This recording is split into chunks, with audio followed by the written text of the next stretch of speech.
Good morning, America. This is the Cats Roundtable. This is John Katzmatidis. Sunday morning in the middle of the summer. The president is in Europe, going to Russia. Lots of things happening on the other side of the world with China. With us this morning is Senator Ron Johnson from Wisconsin, Middle America. He was a businessman. 2010, he ran for Senate, won. He's a member of the Homeland Security and Government Affairs Committees, and he also works on foreign relations. Good morning, Senator. How are you Sunday morning? Great, John. How about yourself? I am good. The sun is shining, and we're trying to enjoy the summer. Lots of things happening in the world. Where would you like to begin? Would you like to begin on tariffs? Are any of your constituents in Wisconsin upset yet? Whether it's Canada, whether it's China, where does the business people stand in Wisconsin? Well, sure. Because of the beginning of the trade war, and because of Speaker Ryan, Wisconsin is a state that Trump barely won. Our state has been particularly targeted. Harley Davidson has been targeted, our cranberry industry, our ginseng industry. But people don't realize Wisconsin is a huge manufacturing state, and so we're a big steel-using state. So, the steel tariffs are hitting us pretty bad or pretty hard. I've heard, the tariffs are 25%, but steel prices I've heard a range somewhere between 30 and 40% as a price increase. And of course, the problem with that is that it raises the cost of American manufactured products, Wisconsin manufactured products, which make them less competitive in global markets, and that'll exacerbate our trade deficit. So I understand President Trump is absolutely right to demand reciprocal treatment when it comes to trade with our trading partners. He is absolutely right at really fingering China is the primary abuser of world trading rules. I guess he's got a different style. He's a New Yorker, John. He's got a little bit different style of negotiating than a Midwesterner from Oshkosh, Wisconsin. I'm hoping he uses this leverage and concludes these deals quickly because he's talked about short-term pain for long-term gain. I mean, right now there's some permanent damage being done, and the sooner we can conclude these deals, the better off we'll all be. And I really think the best way to get China to adhere to rules is with the united front of the rest of the trading world demanding that China start living by the rules, because if we don't do it that way, they won't. Now, one of the major manufacturers in Wisconsin, Harley Davidson, got up and left, but like everybody says, that move has been planned for years. What do you think? Well, they haven't got up and left, but like many manufacturers, it's a global economy, and so you are supplying global customers. Manufacturers always want to be close to their customers. It's the biggest advantage, by the way, John, we have in America here. If we have a reasonable regulatory environment and a competitive tax system, manufacturers want to be close to the world's largest market. That's why you have all the Japanese companies, German car companies producing here in America. Well, same thing's true for American companies that are supplying global customers. You're always evaluating, am I better off having a manufacturing site close to that market so that I can service it properly, transportation issues. And what happened with Harley basically is the trade war. They were paying 6% tariff into Europe. Now it's 31%. Their steel prices are, again, they're up 30, 40%, probably like other manufacturers in Wisconsin. If they manufacture in another country, they can enjoy the lower steel prices and remain competitive. So they really don't have a choice. They can either stay and not produce overseas and lose all those customers, and so you still lose the jobs, or they can maintain those customers by doing what they have to do to stay competitive. So again, I agree with President Trump. It'd be nice if you had free trade with no tariffs anywhere and no non-tariff barriers, which there are plenty of those as well. So what President Trump is trying to achieve is correct. I'm just concerned that you're not going to necessarily bludgeon China into agreeing unless we have the rest of our trading allies working with us to make sure that China does agree. Is he losing votes in Wisconsin where you get phone calls in your Senate office and saying, what the heck is he doing? I have to pay more for this product.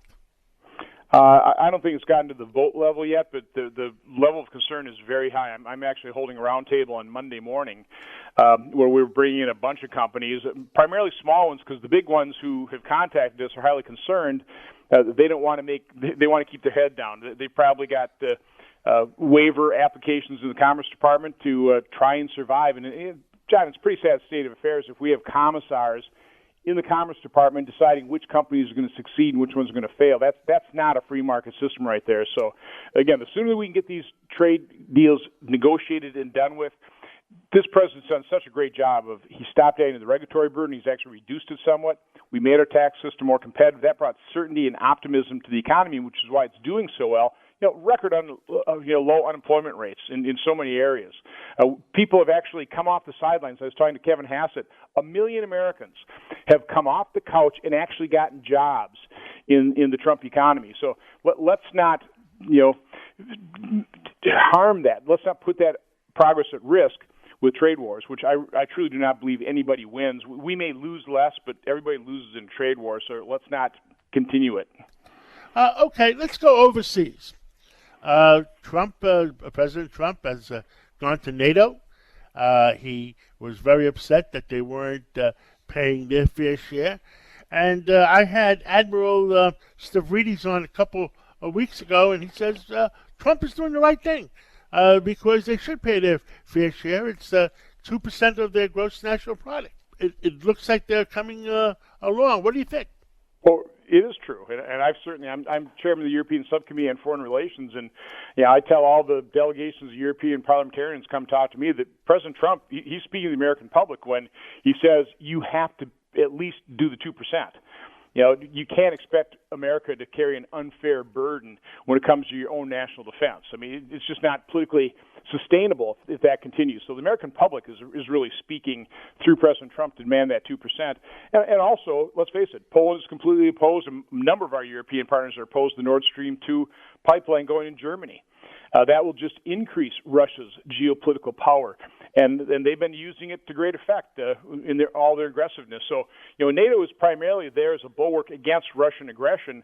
Nord Stream 2, promoted by one of our NATO allies, is counter to that exact same goal. So, he's right on both fronts. Again, President Trump, he's got a different style than many Americans. I mean, I get that. It's not my style of negotiating, but it's his style, and his aims, his goals I think are correct. And he was in Britain on Friday, and he looks like, he had some pointers on Prime Minister May, but it looks like they kissed and made up. I was watching. I caught the very beginning of their press conference, and it looked like they definitely had a good dinner conversation, and I think that special relationship between America and the UK will transcend individual leaders. And President Trump, on a personal basis, is a very gracious man, and I think that kind of comes through in that press conference there as well. Our relationship with Europe, with NATO, with Great Britain, it's solid, it's long term. We'll have our ups and downs. We can have our disagreements. I'm a pretty blunt Midwesterner myself. I don't like talking around issues. I'd rather go right to the heart of the issue, get it taken care of, and then move on. And I think that's kind of President Trump's style as well. I think the most important part of this trip is Putin. I believe that us and Russia should be exchanging more thoughts together. And I'd love to know how you feel. I think President Trump was scared to go near Russia because of all the stuff that was going on in Washington. Well, I was on the congressional delegation trip that was in Moscow on July 4th. It was widely criticized in the press. I'm happy to defend it. I think it's extremely important that we talk to our adversaries so there are no miscalculations. Head of state dialogue's great, ministerial to secretarial levels great, but also parliamentary and legislative levels. Those kind of dialogues, that kind of relationship building is good, particularly in a moment of crisis. So, no, I think the president should be talking to Vladimir Putin. Now, we need to have those discussions from a position of strength and resolve. And coming off a NATO summit where he cajoled our NATO partners to more rapidly achieve their 2% spending, coming from a NATO summit where he said, this Nord Stream 2 pipeline, this just helps Russia. It doesn't really help NATO. That is part of that strength and resolve. And, of course, it's President Trump who finally started utilizing the authorization that's passed unanimously under President Obama to provide Ukraine with lethal defensive weaponry in their struggle in eastern Ukraine. President Obama wouldn't use that. President Trump did. That's a strong signal to Vladimir Putin. And that's exactly how you have to deal with him. I agree 110%. It's Sunday morning. The Americans are sitting around having their hot cup of coffee. What would you like to say to them? We got about a minute left. In such a divisive moment in our history, I would really suggest, we're business people, right? In business, the only way you succeed is tenaciously pursue areas of agreement. In politics, unfortunately, politicians exploit divisions. The way you get agreement in politics is concentrate on our shared goals and purposes. John, we all want a safe, prosperous, and secure America. We want to protect our individual liberty. If we concentrate as Americans in good faith on that overall shared goal and purpose, maybe we can start healing this nation, start bringing ourselves together. That's what we must do. Senator, thank you so much for coming on this Sunday morning, and have a great weekend, and we'll catch up with you again real soon. Same to you. Take care. Take care. This is the Cats Roundtable. We'll be right back.